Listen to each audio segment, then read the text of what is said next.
Hi there. My name is Ian Martinez-McGraw. This is our EDL 850 assignment. So Module 1, this is my first class in the program, so I apologize if I'm not doing this correctly. But I guess it was a good time to do it since we were on spring break this week out here in Colorado. So kind of my work setting that I'm in. I'm currently employed through Post City Schools as an ESS teacher at Paradigm Learning Center. We're an alternative high school. We used to be 6 through 12. Now we're just 9 through 12. We got rid of our middle school. So I've been doing it for about 7 years. This is my 8th year. So I enjoy coming to work every day. There's always something new, especially being a special education teacher and also at an alternative high school. So we get new students constantly. Some of the roles I've had is school assessment coordinator, accommodations coordinator for assessment, on the building leadership team. I was also on the building response team. So, like, in case of emergencies and all that stuff, like tornadoes, evacuations, any of that. Um, just being able to get some of those roles within the school has furthered my passion to become a school administrator, which is why I'm pursuing this program.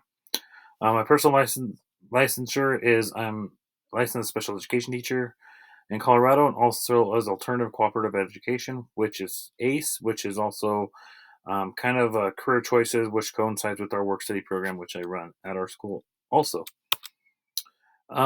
So to kind of get into the assignment, local support.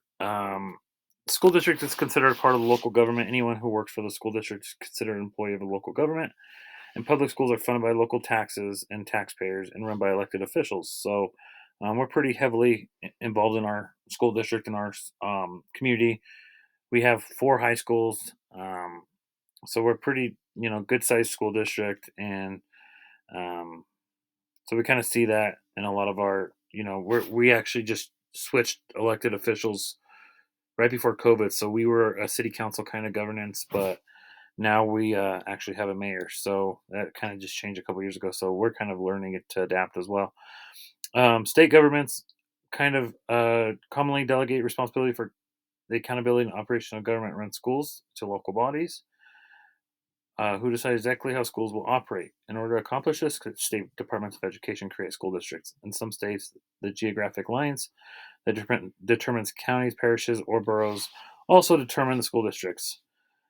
Each school district is governed by a school board whose members are elected by the public or appointed. Ours are election based, so our school we have 5 school board members, and they're all up every 2 years. We actually just had an election for 3 of them last year. So all the odd years we get to vote. State support. State's legislature is responsible for overseeing and ruling on decisions involving public schools in that state. We do have a Colorado Department of Education, which I will talk a little bit more about here in a few. Um, State governments exercise primary accountability and oversight for government-run schools. Most state constitutions include basic provisions of education, giving state governments the authority to establish their own departments of education and to pass laws governing school practices.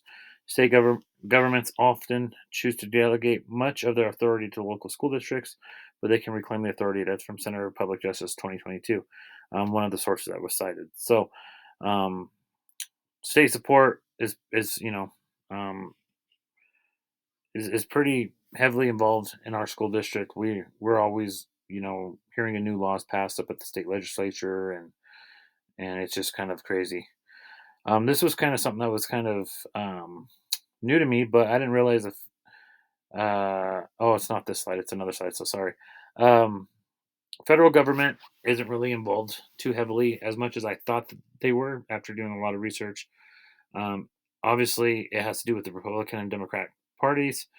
A lot of it's bipartisan reauthorization of the Elementary and Secondary Education Act of 2015, now called the Every Student Succeeds Act.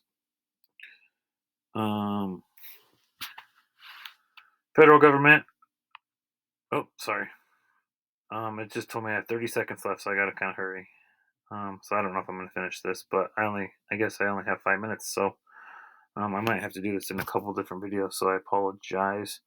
But I want to get down here. Fun fact: the Department of Education is one of the smallest cabinets, but also has a third highest budget behind